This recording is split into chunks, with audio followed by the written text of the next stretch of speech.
Hello student, कैसे आप लोग। मैं प्रियंका आप सभी का पीकेजीएस एकेडमी में स्वागत करती हूँ।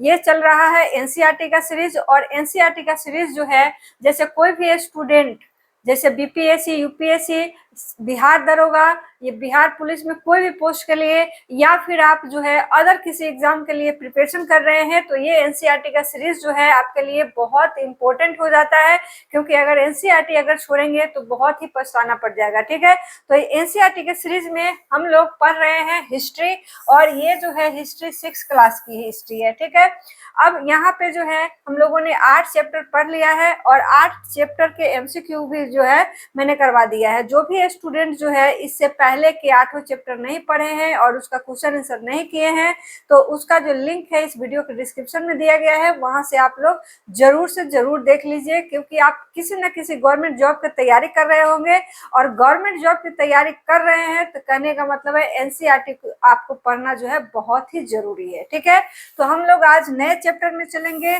और नया चैप्टर है आपका नौवां चैप्टर में जो है आपका पढ़ना है व्यापारी, राजा और तीर्थयात्री। इसके बारे में हम लोग जो है इसमें पढ़ेंगे। ठीक है, चलिए स्टार्ट करते हैं। और स्टार्ट करने से पहले हमारे चैनल पे जो भी स्टूडेंट नए हैं तो हमारे चैनल को जो सब्सक्राइब कर लीजिए और अपने दोस्त लोगों को भी जोड़िए। ठीक है, चलिए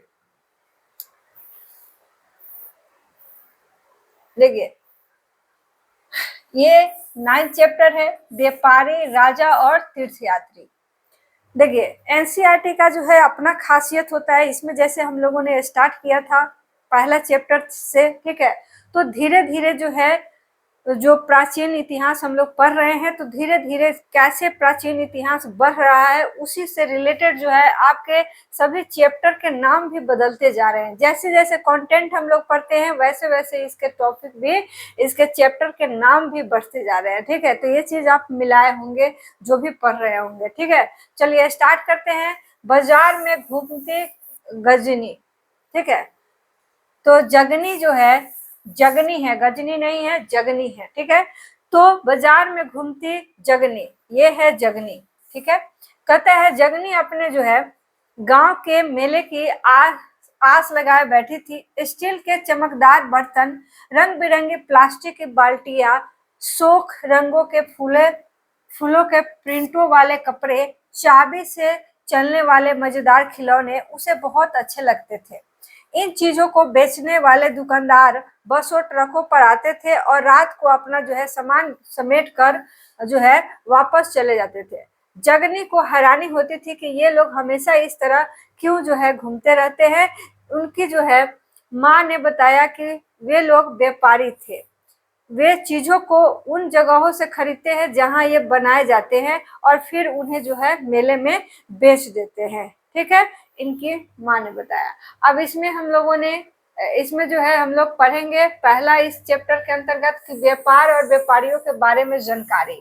तो व्यापार क्या है और व्यापारी क्या होता है इसके बारे में जानकारी हम लोग इसमें पहले में पढ़ेंगे। ठीक है, तो अध्याय 8 में तुमने उत्तर काले पॉलिश जो है बर्तनों के बारे में पढ़ा है, क्योंकि उत्तर में ही मिलते थे इसीलिए उत्तर काले पॉलिश वाले जो है बर्तन कहे गए। ठीक है, ये खूबसूरत बर्तन खास तौर से जो है इसकी टोकरिया, कटोरिया तथा थालियां इस उपमहाद्वीप के अनेक पुरातन स्थलों से जो है मिले हैं। कहता है सवाल उठता है कि इन जगहों पर ये बर्तन कैसे पहुंचे होंगे।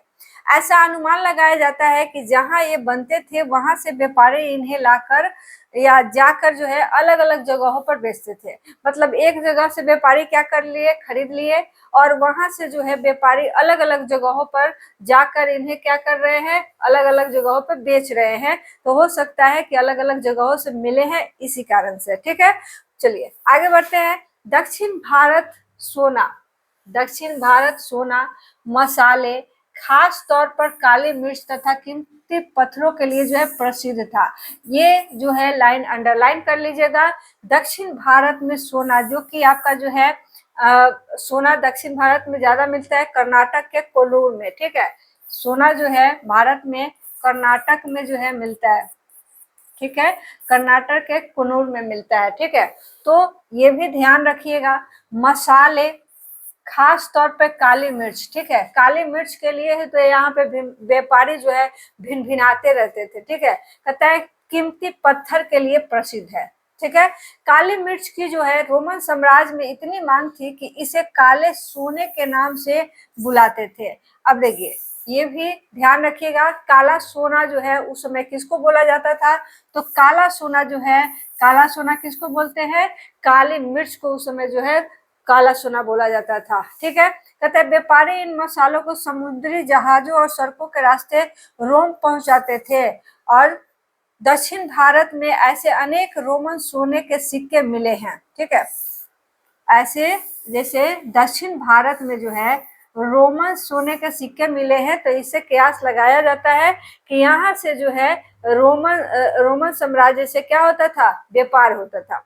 कहता है इससे यह अंदाजा लगाया जाता है कि उन दिनों रोम के साथ बहुत अच्छा जो है व्यापार चल रहा था, ठीक है, क्योंकि दक्षिण भारत में जो है वहां से रोमन सिक्के मिले हैं, सोने के सिक्के मिले। अब यहाँ से सवाल बन सकता है कि रोमन चांदी के सिक्के, कि रोमन सोने के सिक्के, कि रोमन तांबे के सिक्के, ठीक है। तो यहीं से सवाल जो है बीपीएससी क्या करेगा, थोड़ा सा घुमा देगा। और हम लोग पढ़ रहे हैं 6 क्लास के एनसीईआरटी, पता चलेगा हम लोग जो है इसमें गलती कर लिए, ठीक है। तो आप ये गलती नहीं करना है आपको, ठीक है। तो आप एग्जाम में जो है इसको बहुत ध्यान से इन सभी लाइनों को जो है पढ़ के जाइएगा, ठीक है। चलिए, इससे यह अंदाजा लगाया जाता है कि उस दिनों रोम में बहुत अच्छा जो है व्यापार चल रहा था।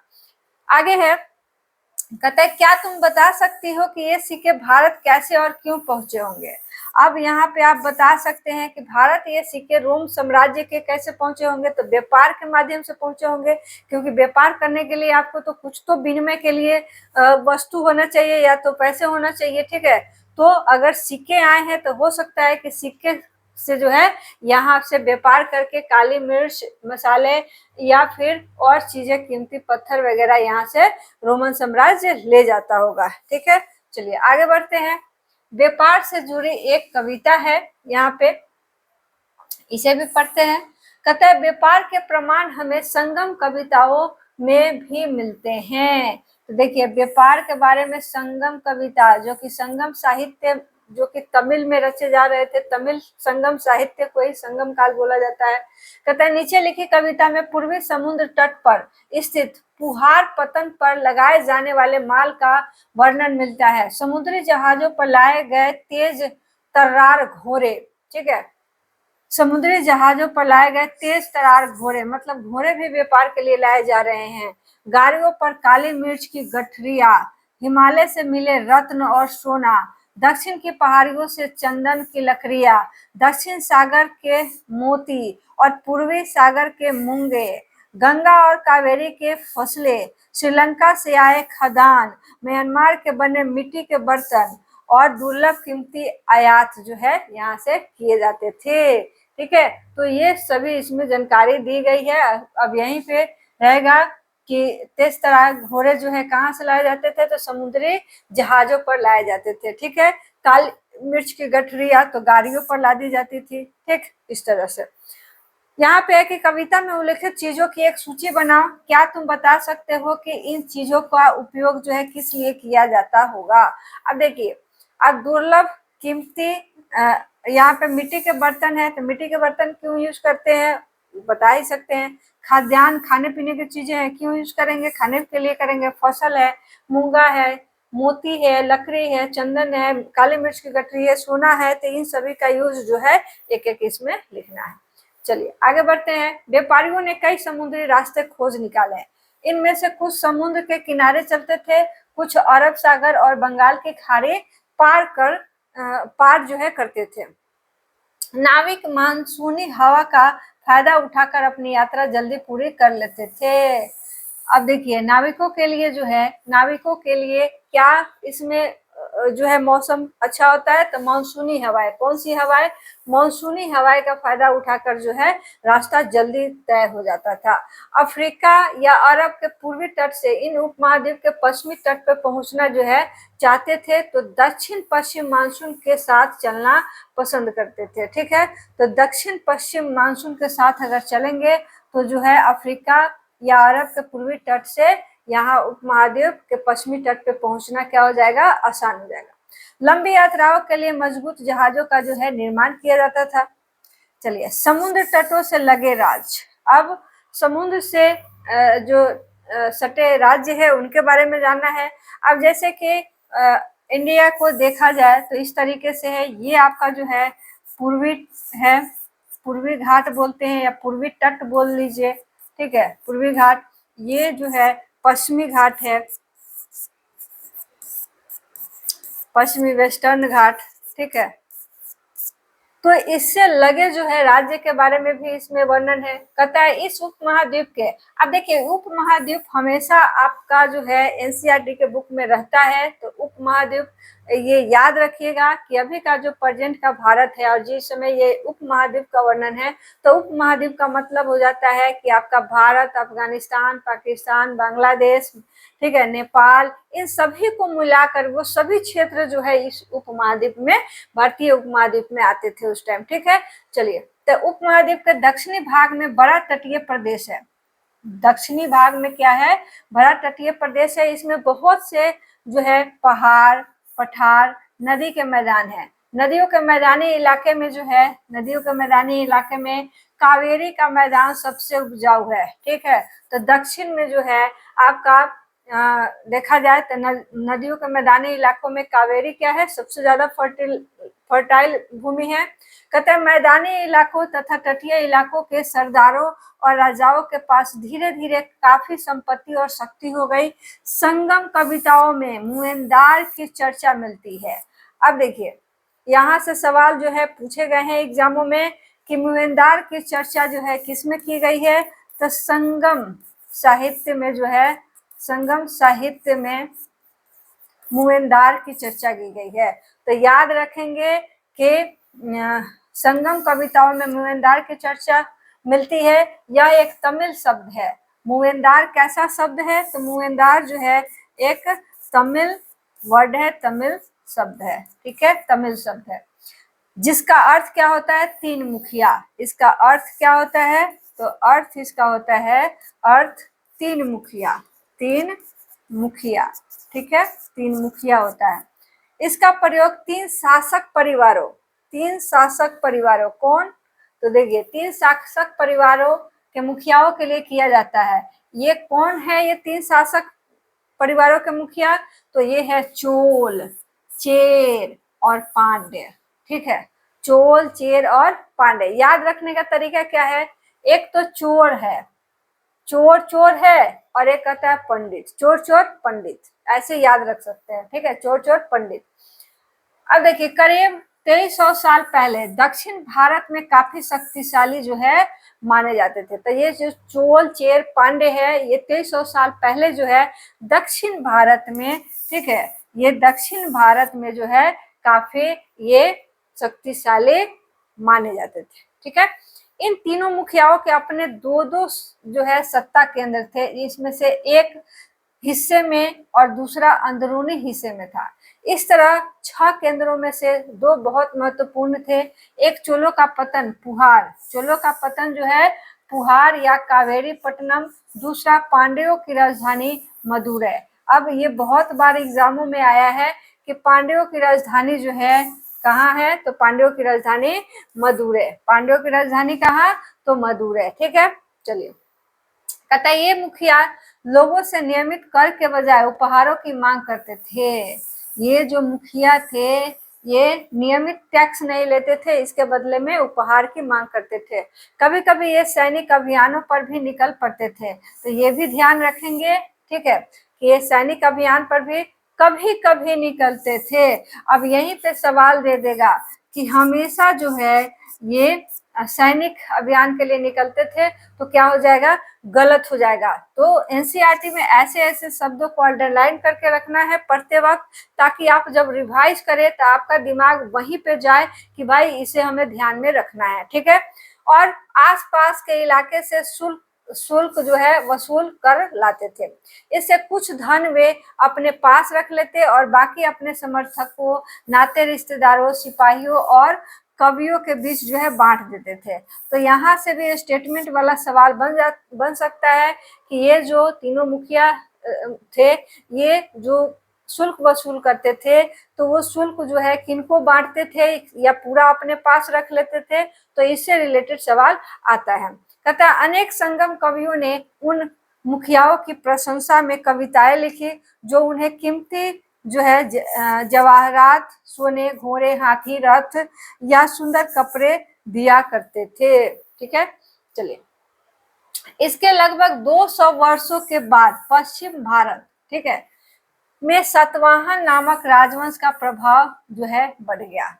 दक्षिण भारत में जो है पश्चिम भारत में जो है, पश्चिम भारत देखा जाए तो ये है आपका, इधर का हिस्सा पश्चिम भारत हो जाएगा। तो सातवाहनों का जो है यहाँ पे जो है प्रभाव बढ़ गया। ठीक है, ठीक है, तो सातवाहन जो है नामक राजवंश का प्रभाव बढ़ गया। सातवाहनों का जो है सबसे प्रमुख राजा जो है गौतमी पुत्र श्री सतकर्णी था। ये भी ध्यान में रखना है, ठीक है, कि सातवाहनों में जो है सबसे प्रमुख राजा कौन हुआ, तो गौतमी पुत्र श्री सतकर्णी। ठीक है, इसके बारे में हमें उसकी माँ गौतमी बल्लभश्री द्वारा जो है बल्लभश्री द्वारा दान किए एक अभिलेख से पता चलता है। गौतमी पुत्र श्री सतकर्णी के बारे में किससे पता चलता है, तो उनके माँ गौतमी बलश्री। अब यहाँ से सवाल बन सकता है कि गौतमी पुत्र श्री सतकर्णी की माँ कौन है, तो गौतमी बलश्री है। ठीक है, और उन्होंने एक अभिलेख जो है उनके ही एक अभिलेख से ये चीजें पता चलता है। वह और अन्य सभी सातवाहन शासक दक्षिणापथ के स्वामी कहे जाते थे। ठीक है, तो ये भी लाइन ध्यान में रखिएगा कि वे जो है दक्षिणापथ के स्वामी कहे जाते थे। अब यहाँ है दक्षिणापथ, अब दक्षिणापथ को हटा करके यहाँ पे दे देगा पूर्वी पथ, ठीक है, उत्तरी पक्ष, तो ये वहां पे स्टेटमेंट में गड़बड़ कर सकता है। ठीक है, चलिए कहता है दक्षिणापथ का शाब्दिक अर्थ जो है दक्षिण की ओर जाने वाला रास्ता, तो ये भी ध्यान रखना है। दक्षिणापथ इसी में लिखा हुआ है, दक्षिणा मतलब दक्षिण, पथ मतलब रास्ता, तो दक्षिणापथ मतलब क्या हो गया, दक्षिण की ओर जाने वाला रास्ता। पूरे दक्षिणी क्षेत्र के लिए भी यही नाम प्रचलित था। श्री सतकर्णी ने पूर्वी, पश्चिमी तथा दक्षिणी तटों पर अपनी सेनाएं जो है भेजी। कहाँ कहाँ सेनाएं भेजी श्री सतकर्णी ने, तो पूर्वी, पश्चिमी और दक्षिणी तटों पर जो है अपनी सेनाएं भेजी। अब यहाँ पे है कि क्या तुम बता सकती हो श्री सतकर्णी तटों पर नियंत्रण क्यों करना चाहता था। अब देखिए तट जो है व्यापार के लिए बहुत ही महत्वपूर्ण माने जाते थे उस समय, और जो भी व्यापारी आते थे इन्हीं तटों पे आते थे। तो हो सकता है कि व्यापार के दृष्टिकोण से जो है इस तट पे अपना जो है वर्चस्व बनाने के लिए ऐसा किया हो। चलिए अब रेशम मार्ग की कहानी, सिल्क रूट के बारे में अब इसमें पढ़ना है।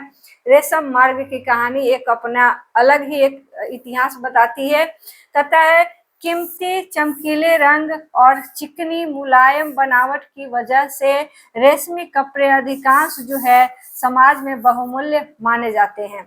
रेशमी कपड़ा तैयार करना एक जटिल प्रक्रिया है, और रेशमी कपड़ा का एक खासियत ऐसा भी है कि वो जो है गर्मी में जो है सॉफ्ट, मुलायम और गर्मी में ठंडक महसूस कराती है, जबकि अगर ठंडी में देखा जाए तो रेशमी कपड़े जो होता है गर्मी महसूस कराती है। ठीक है, तो इस दृष्टिकोण से भी जो होता है रेशमी कपड़ा क्या होता है, महंगा बिकता है। कहता है रेशम के कीड़े से कच्चा रेशम निकाल कर सूत कटाई होती है और फिर उसे कपड़ा बुना जाता है। रेशम बनाने की तकनीक का आविष्कार सबसे पहले जो है चीन में करीब 7000 साल पहले हुआ। तो ये ध्यान में रखिएगा कि रेशम के कपड़े जो है बनाने का उसका तकनीक जो है सबसे पहले कहाँ पे हुआ, तो ये चीन में हुआ, और ये कब हुआ, तो 7000 साल पहले हुआ है। ठीक है, कहता है इस तकनीक को उन्होंने हजारों साल तक बाकी दुनिया से छुपा के रखा।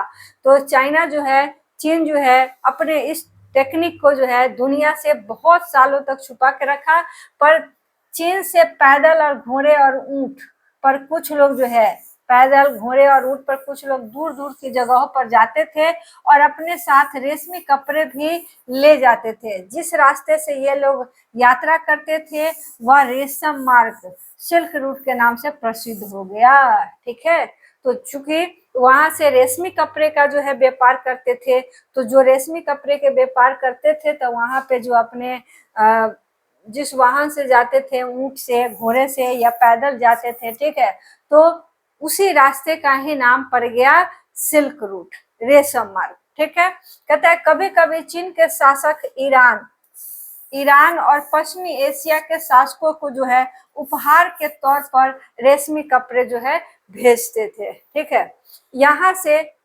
रेशम के बारे में जानकारी और भी पश्चिम की ओर फैल गई। कहता है करीब 2000 साल जो है 2000 साल पहले रोम के शासकों और धनी लोगों के बीच रेशमी कपड़े पहनना एक फैशन बन गया।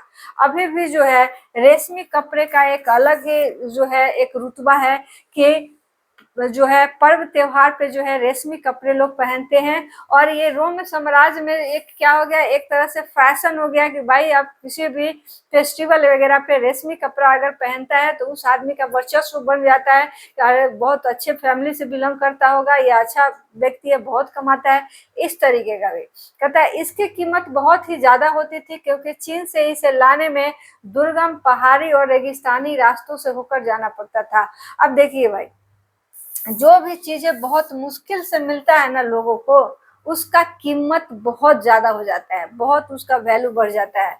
जैसे नौकरी बहुत ही मुश्किल से मिलता है, दिन रात एक करके पढ़ाई करने पे नौकरी मिलता है, तो नौकरी का भी वैल्यू आज के डेट में क्या है, बहुत मायने रखता है, बहुत ज्यादा उसका वैल्यू होता है। ठीक है, अब ऐसा नहीं कि नौकरी वैल्यू का मतलब नौकरी खरीद बिक्री कर रहे हैं, वैल्यू का मतलब है कि आपका समाज में एक प्रतिष्ठा बनेगा। ठीक है, आप जब पैसे कमाएंगे तो आपको जो है, जब बेरोजगार रहेंगे और जब जॉब हो जाएगी तो दोनों जो सिचुएशन में जो है समाज का देखने का नजरिया जो होता है बदल जाता है, वही वैल्यू है। ठीक है, चलिए, तो यहाँ पर जो है वही कपड़े को लाने में इतने दिक्कतें से आता है, इतने दुर्गम मार्ग से आता है, तो इसका और भी ज्यादा ये हो जाता है क्योंकि वहां के मार्केट में बहुत कम माल पहुंच पाता है। तो जो चीजें कम है तो उसको जो है खरीदने वाले लोगों की संख्या ज्यादा है तो उसका वैल्यू भी वैसे भी बढ़ जाएगा।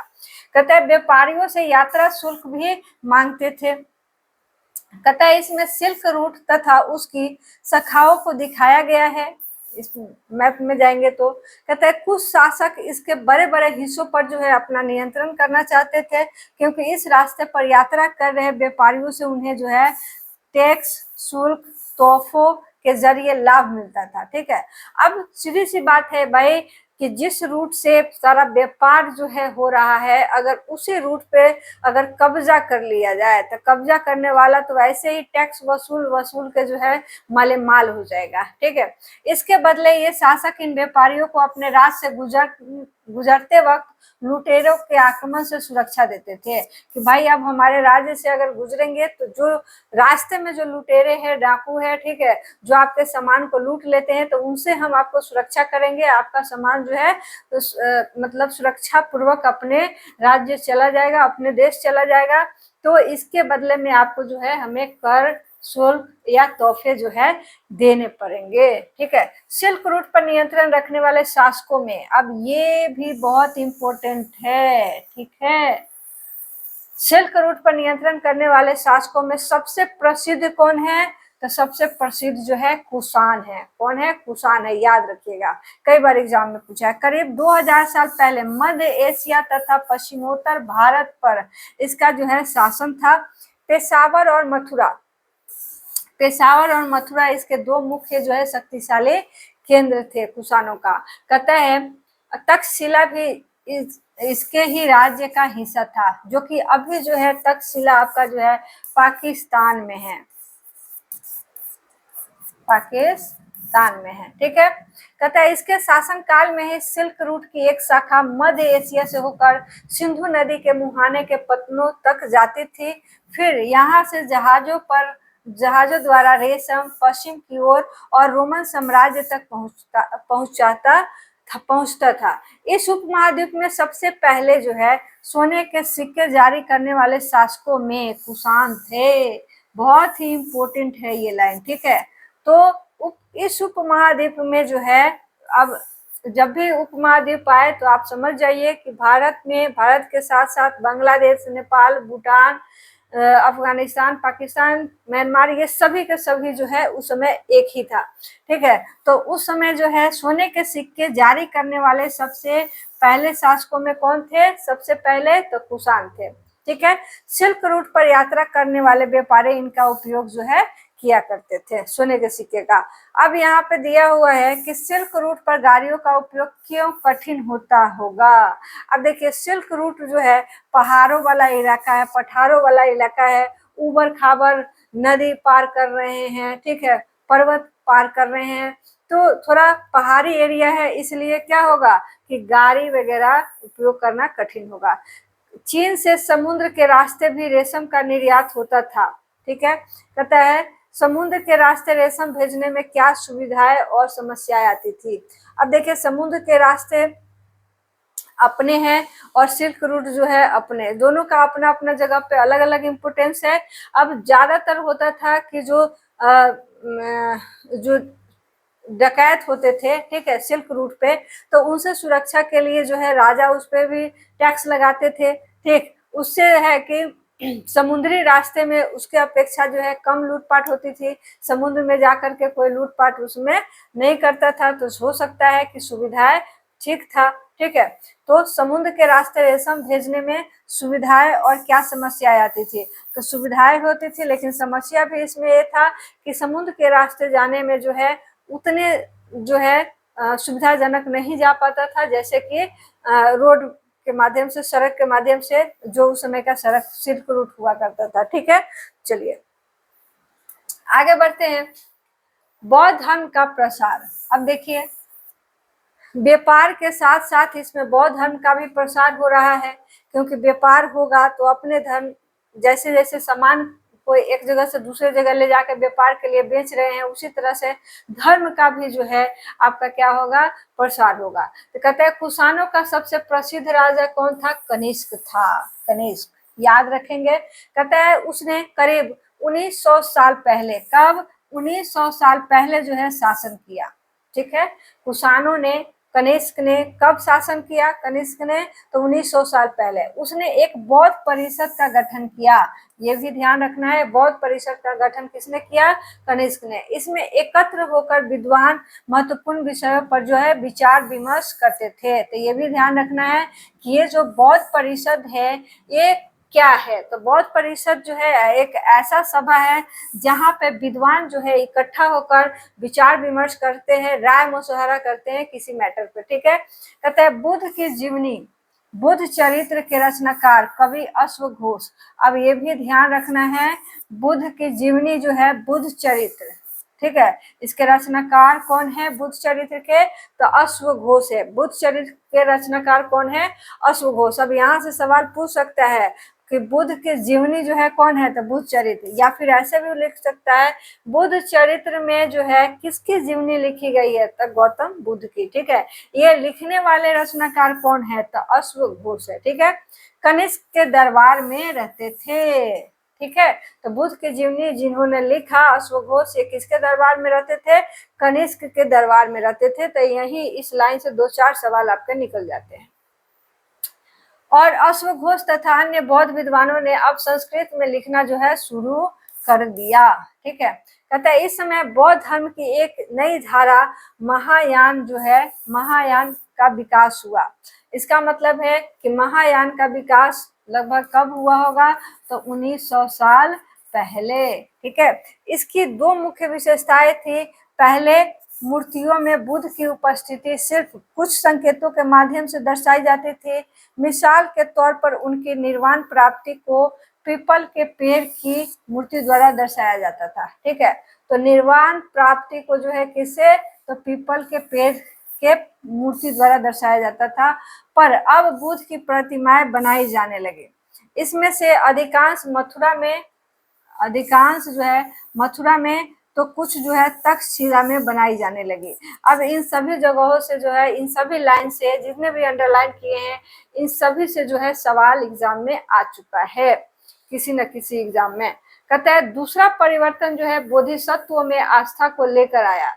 बोधिसत्व उन्हें कहते हैं जो ज्ञान प्राप्ति के बाद एकांतवास जो है रहते हुए ध्यान साधना करते थे, लेकिन ऐसा करने के बजाय लोगों को शिक्षा देने और मदद करने के लिए सांसारिक परिवेश में ही रहना जो है ठीक समझने लगे। ठीक, धीरे धीरे बोधिसत्व की पूजा काफी लोकप्रिय हो गई और पूरे मध्य एशिया, देखिए मध्य एशिया, चीन और इसके बाद कोरिया, जापान तक भी फैल गए।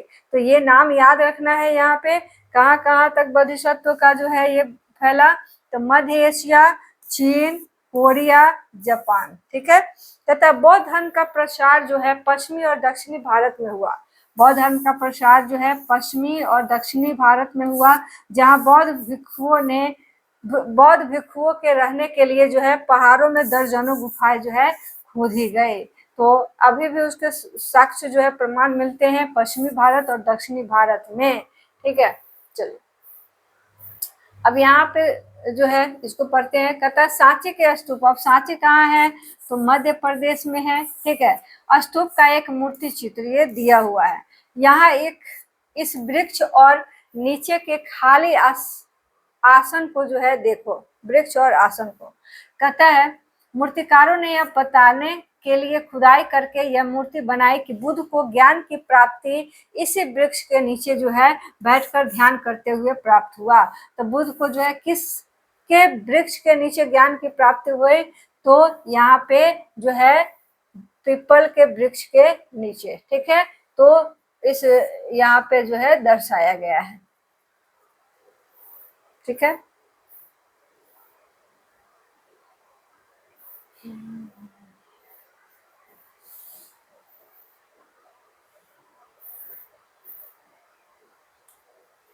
चलिए आगे बढ़ते हैं। इसमें से कुछ गुफाएं राजा और रानियों के आदेश पर जो है बनाए गए, तो व्यापारियों और कुषाणों द्वारा, कृषकों द्वारा। इनमें से ज्यादातर जो गुफाएं हैं पश्चिमी घाट के दर्रों के पास पाई जाती है।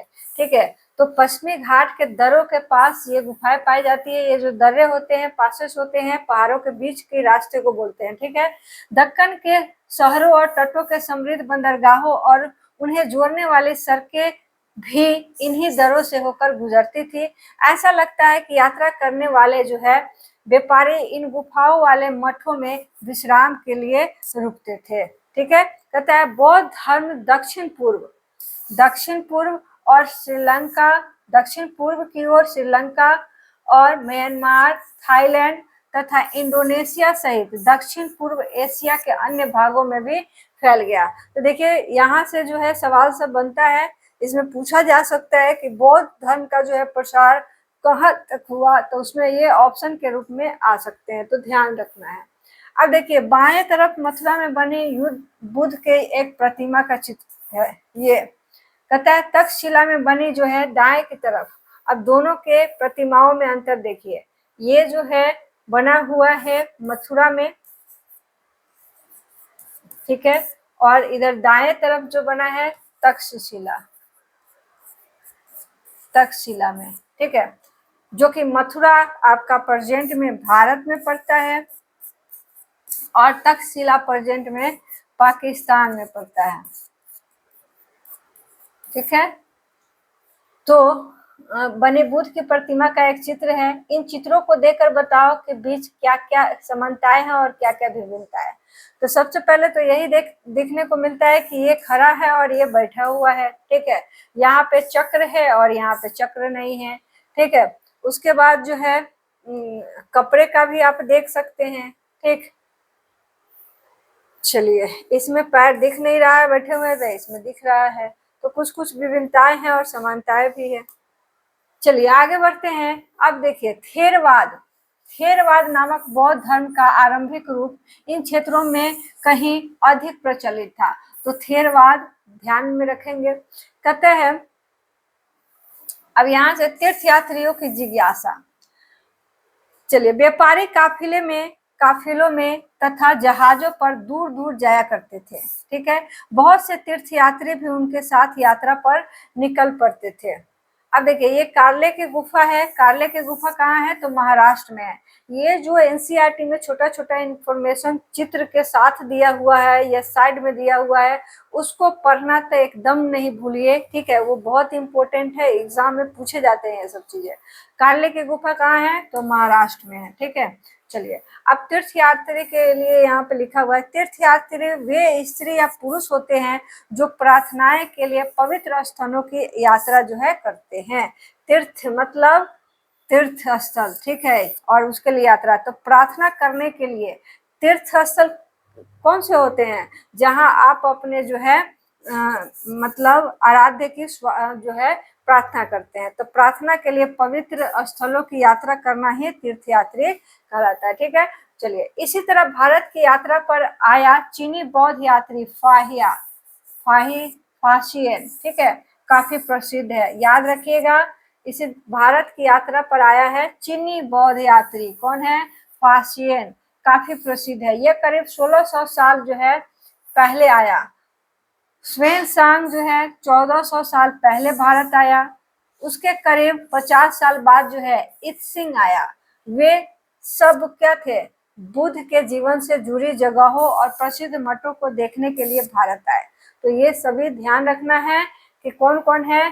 फाहियान है, ह्वेन-त्सांग है और इत-सिंह है। ठीक है, इनमें से प्रत्येक तीर्थयात्री ने अपनी यात्रा का वर्णन जो है लिखा है। इन्होंने अपनी यात्रा के दौरान आई मुश्किलों के बारे में भी लिखा है।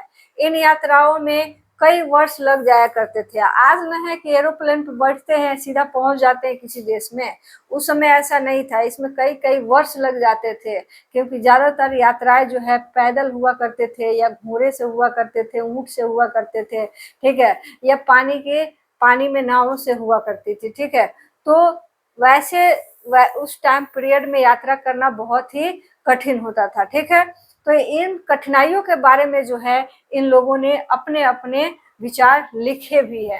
कहता है जिन देशों और मठों को उन्होंने देखा उनके बारे में उन्होंने लिखा, और उन किताबों के बारे में भी उन्होंने लिखा जिन्हें वे अपने साथ ले गए।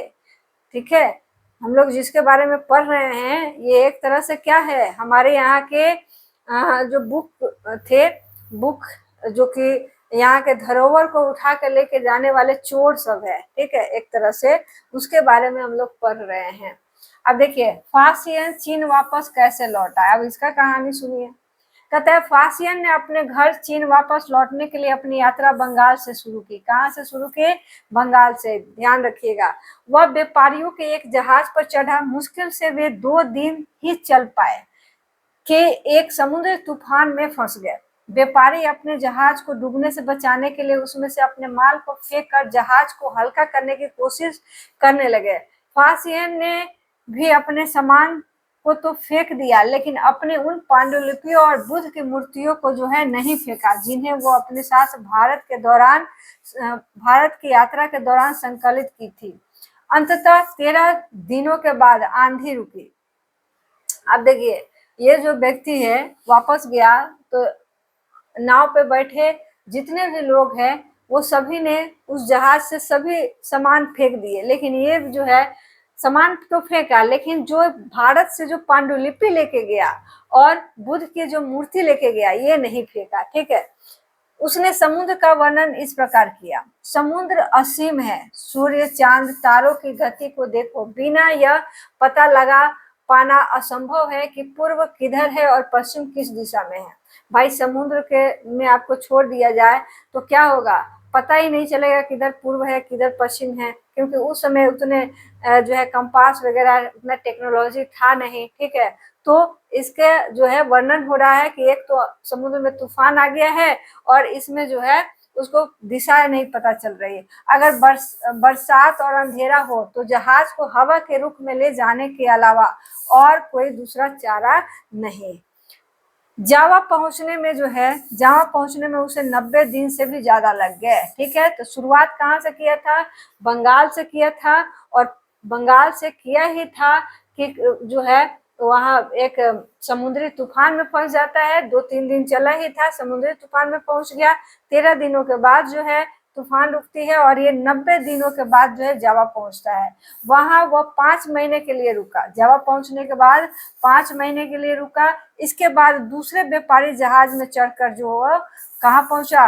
चीन पहुंचा। ठीक है, तो ये उसका वर्णन था। कहता है कि फासियन द्वारा तय किए गए रास्ते को ढूंढो। बताओ कि फासियन अपनी पांडुलिपियों और मूर्तियों को क्यों नहीं फेंकना चाहता था। भाई इतना मुश्किल से तो भारत से लेके गया है, वो फेंक कैसे देगा?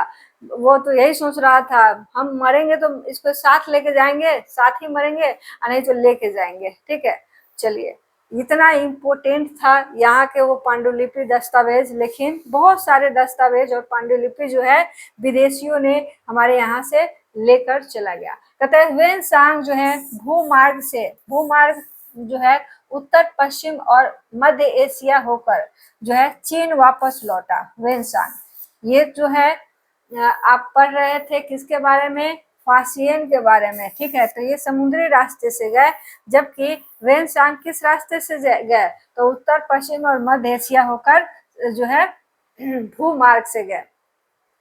उसने सोने, चांदी, चंदन की लकड़ी की बनी बुद्ध की मूर्तियां तथा 600 से ज्यादा भी पांडुलिपियां एकत्र जो है की थी। उन्हें जो है वह 20 घोड़ों पर लाद कर ले गया। इतनी चीजें इकट्ठा किया था, जिसमें से 600 से भी ज्यादा पांडुलिपि था, बुद्ध की मूर्ति थी, ठीक है, सोने चांदी थे, और घोड़े पर कितने घोड़ों पर लाद कर ले गया? तो 20 घोड़ों पर जो है लाद कर ले गया।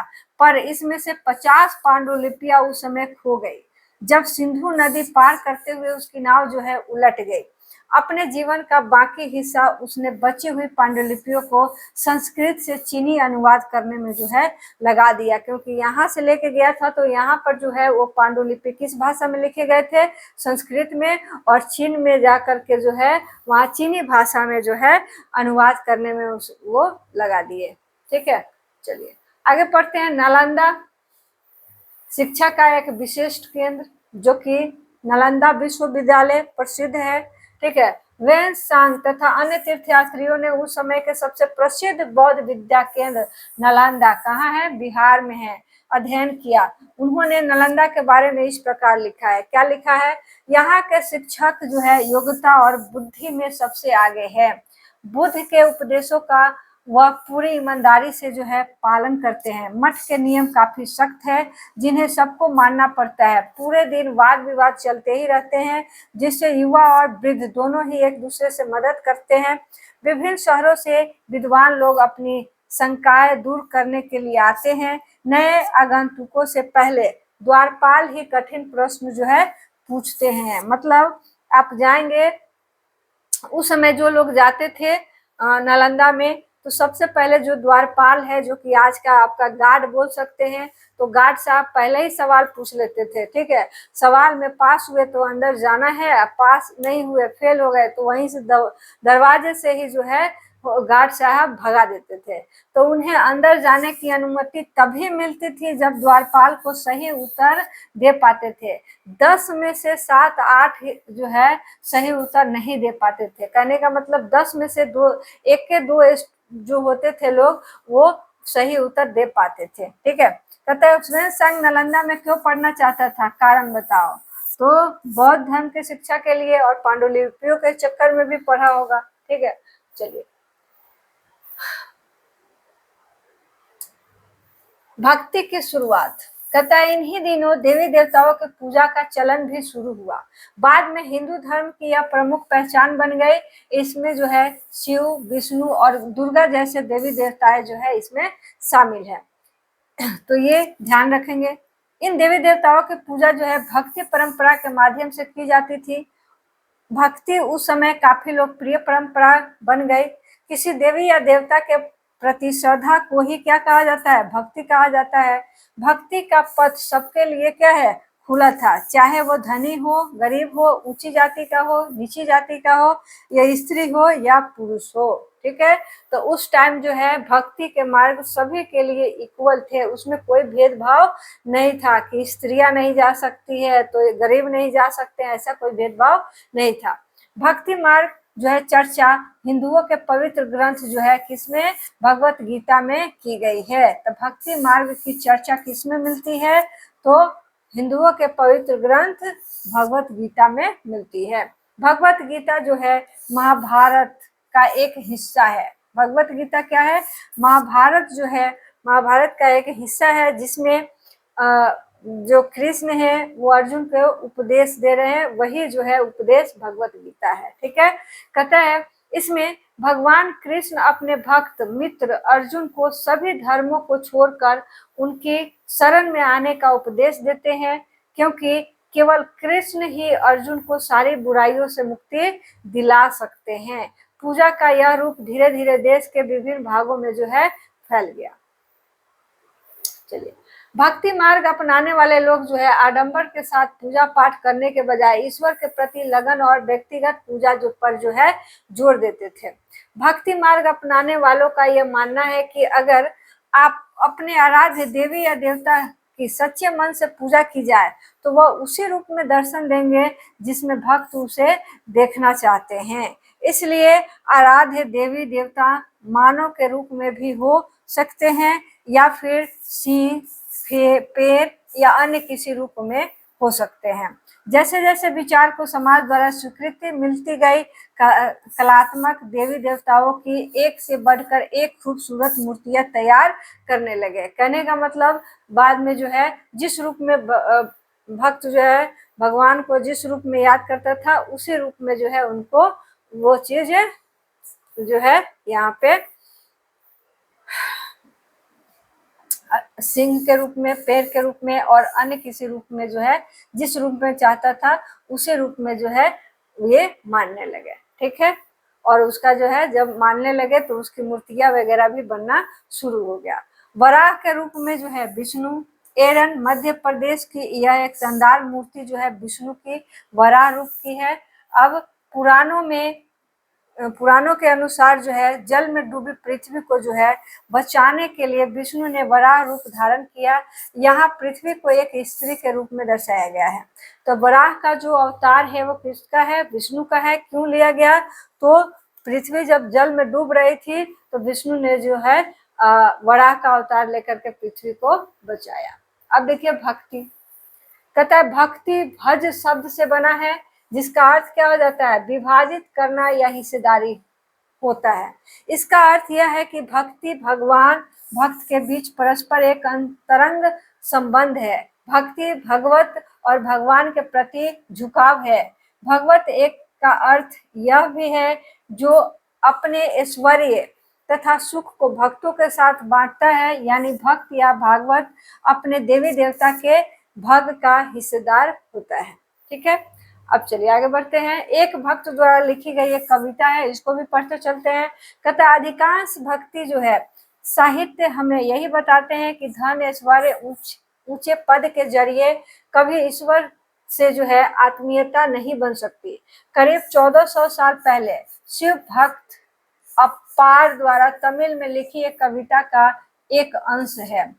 अप्पार एक वेला था। चलिए, नष्ट होते अंगों द्वारा कुष्ठ रोगी, ब्राह्मणों की नजर में निचली जाति का व्यक्ति, कूड़ा करकट बटोर कर अपनी जीविका चलाने वाला इंसान, अगर ये लोग भी गंगा को अपनी जटाओं में छिपा लेने वाले शिव के दास बन जाए तो मैं उसकी आराधना करूंगा, क्योंकि वे मेरे ईश्वर के समान हैं। तो ये जो है अपना कविता में लिखते हैं। चलिए आगे बढ़ते हैं। कहता है देवी देवताओं का विशेष सम्मान होता था, इसलिए विशेष जगहों पर ही इनकी मूर्तियों को जो है रखा जाता था। इन स्थानों को ही मंदिर कहते थे। ठीक है, तो जिस स्थान पर मूर्ति रखा जाता था उसी को मंदिर कहा जाता था। कहता है अध्याय 11 में तुम इन मंदिरों के बारे में पढ़ोगी। भक्ति परंपरा ने चित्रकला, शिल्प कला, स्थापत्य कला के माध्यम से अभिव्यक्ति की प्रेरणा दी। अब चलिए हिंदू के बारे में दिया हुआ है। हिंदू शब्द जो है इंडिया शब्द की तरह ही सिंधु या इंडस से निकला है। कहता है यह शब्द अरबों और ईरानियों द्वारा जो है उन लोगों के लिए उपयोग किया जाता था जो सिंधु नदी के पूर्व में रहते थे। ठीक है, तो सिंधु नदी जो है अगर देखा जाए तो सिंधु नदी जिसका अधिकांश हिस्सा जो है पाकिस्तान में पड़ता है, कुछ हिस्सा जो है इंडिया में भी पड़ता है, इस तरीके से बहता है सिंधु नदी। तो इसके पूरब में रहने वाले लोग, इस तरह इस साइड में रहने वाले लोग के लिए यूज होता था। यही शब्द धार्मिक विश्वास तथा सांस्कृतिक परंपराओं के लिए भी प्रयोग में लाया जाता था। ठीक है, चलिए अब अन्यत्र में पढ़ते हैं। करीब 2000 साल पहले पश्चिमी एशिया में ईसाई धर्म का उदय हुआ। अब ईसाई धर्म का उदय कब हुआ है पश्चिमी एशिया में? तो ये 2000 साल पहले हुआ है, तो ये भी ध्यान में रखेंगे। ईसा मसीह का जन्म जो है, ईसा मसीह का जन्म बेथलेहम में हुआ। तो ईसा मसीह का जन्म स्थल भी याद रखेंगे, बेथलेहम में हुआ, जो उस समय रोमन साम्राज्य का हिस्सा था। ईसा मसीह ने स्वयं को इस संसार का उद्धारक बताया। उन्होंने दूसरों को प्यार देने और उसी तरह दूसरों पर विश्वास करने का उपदेश दिया। जिस तरह हर व्यक्ति दूसरे से प्यार और विश्वास की उम्मीद करता है, बाइबल में ईसा मसीह के उपदेश की बातें लिखी गई है। तो ईसा मसीह जो उपदेश दिए हैं वो किस में लिखी गई है? तो बाइबल में लिखा गया है। ईसाइयों का जो है पवित्र ग्रंथ माना जाता है बाइबल। कहता है यहाँ इसका एक अंश दिया गया है, धन्य हैं वो लोग जो धर्म और न्याय के लिए भूखे प्यासे रहते हैं, उनकी कामनाएं पूरी होगी। जो दयालु है वे धन्य हैं, क्योंकि उन्हें दया मिलेगी। धन्य हैं वो जो दिल से पवित्र है, क्योंकि वे ईश्वर के दर्शन कर सकेंगे। धन्य हैं वे जो शांति स्थापत्य करते हैं, वही ईश्वर की संतान कहलाएंगे। ईसा मसीह के उपदेश जो है साधारण लोगों को बहुत पसंद आए और धीरे धीरे यह पश्चिमी एशिया, अफ्रीका तथा यूरोप में फैल गए। ईसा मसीह की मृत्यु के 100 सालों के जो है अंदर ही भारतीय उपमहाद्वीप के पश्चिमी तट पर पहले ईसाई धर्म प्रचारक पश्चिमी एशिया से आए। ठीक है, तो जो पश्चिमी तट कहने का मतलब जो केरल वगैरह का जो हिस्सा है, ठीक है, पश्चिमी तट है ये वाला हिस्सा। ठीक है, तो यहीं पे सबसे पहले ईसाई धर्म आया। ठीक है, तो पहले ईसाई धर्म प्रचारक पश्चिमी एशिया से आए। ठीक है, पश्चिमी तट पर पश्चिमी एशिया से आए। अब पश्चिमी तट पे आए हैं यहाँ पे, तो ये भी यहाँ से ये क्लियर होता है कि ईसाई धर्म तो हमारे यहाँ का नहीं है, बाहर से आया हुआ है। अब कहता है कि केरल के ईसाइयों को सीरियाई ईसाई कहा जाता है, क्योंकि संभवतः ये पश्चिमी एशिया से आए थे। वे विश्व के सबसे पुराने ईसाइयों में से है। वहां पे अभी भी जो है उनको वहां देखा जाता है। चलिए अब यहाँ जो है निम्नलिखित उपयुक्त जोड़े बनाना है, मैचिंग करना है। तो देखिए दक्षिणापथ के स्वामी जो है, दक्षिणापथ के, तो ये सातवाहन शासक लोग थे। ठीक है, मुएंदार कौन होते हैं? तो मुएंदार किसको बोलते हैं? तो तीन मुखिया में कौन कौन आते थे? तो चोल, चेर और पांड्य। ठीक है, चलिए वेनसांग तो चीनी यात्री है। बोधिसत्व क्या हो जाएगा? तो महायान बौद्ध धर्म। ठीक है, अश्वघोष जो है बुद्ध चरित्र के रचनाकार है। तो ये इसका मैचिंग हो गया। ठीक है, चलिए अब देखिए इसमें कुछ उपयोगी शब्द दिए हुए हैं जो कि इस चैप्टर में हम लोग पढ़े हैं। व्यापारी के बारे में मुएंदार, जो कि यहाँ पर भी अभी पढ़े। रास्ता और मार्ग, रेशम के बारे में भी पढ़े, रेशम मार्ग के भी बारे में पढ़े। कुषाण के बारे में पढ़े, जो कि पहले ऐसे व्यक्ति थे जो सोने के सिक्के चलाए। ठीक है, और सिल्क रूट पे जो है शासन करने वाले में प्रमुख थे। महायान शाखा के बारे में पढ़े, जो कि बौद्ध धर्म से रिलेटेड है। बोधिसत्व से पढ़े, थेरवाद पढ़े, तीर्थ यात्री पढ़े और भक्ति के बारे में भी पढ़े। ठीक है, तो ये सब जो है वर्ड हो सकता है मैचिंग के लिए इसको बना के एग्जाम में दे। ठीक है, क्योंकि ऐसे सवाल बना बना के पूछे जाते हैं एग्जामों में अक्सर। ठीक है, आगे राजा सिल्क रूट पर अपना नियंत्रण क्यों कायम करना चाहते थे? तो इसलिए कि अगर सिल्क रूट पर नियंत्रण कायम करेंगे तो वहां पे जो है कर मिलेगा, शुल्क देगा। ठीक है, या फिर यहाँ पे जो है उपहार जो है मिलेंगे। ठीक है, तो इसके लिए भी ये करना चाहते थे। कहते हैं व्यापार और व्यापारी रास्तों के बारे में जानने के लिए इतिहासकार किन साक्ष्यों का जो है उपयोग करते हैं? ठीक है, तो व्यापार और व्यापारिक रास्तों के बारे में जानने के लिए उस समय जो चीजें रहे होंगे, जैसे व्यापार और व्यापारिक रास्तों के बारे में जानना है तो किस चीज का यूज करता होगा, क्या साक्ष्य होंगे, क्योंकि जो है समुद्र में जैसे जहाज जा रहा है तो समुद्र में जैसे आप देखे हैं कि इसमें फंस जाता है समुद्री मतलब तूफान में, तो उसमें क्या है, हवाओं से जो है हवा जिस ओर लेके जाती है उधर ही चले जाते हैं।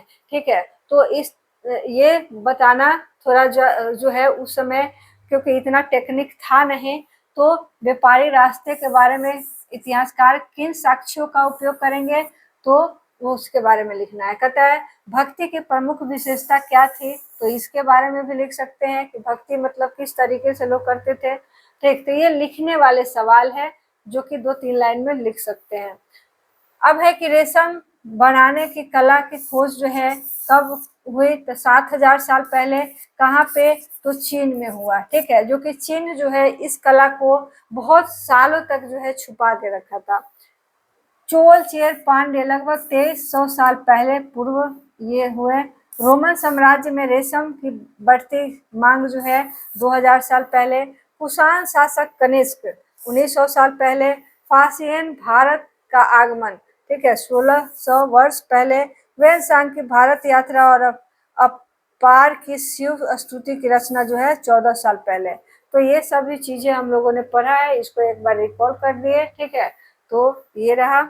और ऐसे ऐसे सवाल जो है बिल्कुल मत छोड़िएगा, क्योंकि ऐसे सवाल एग्जाम में अक्सर पूछे जाते हैं। ठीक है, तो ये चैप्टर यहीं पे एंड होता है, और इसके आगे का जो क्लास होगा, ठीक, 18वां क्लास, तो उसमें इसका जो है 25 MCQ जो है लेकर आएंगे। और ये जो MCQ होगा वो आपके एग्जाम के लिए बहुत ही इम्पोर्टेंट होता है। चाहे आप कोई भी सरकारी गवर्नमेंट एग्जाम की तैयारी कर रहे हैं, NCERT आपके लिए जो है रामबाण है।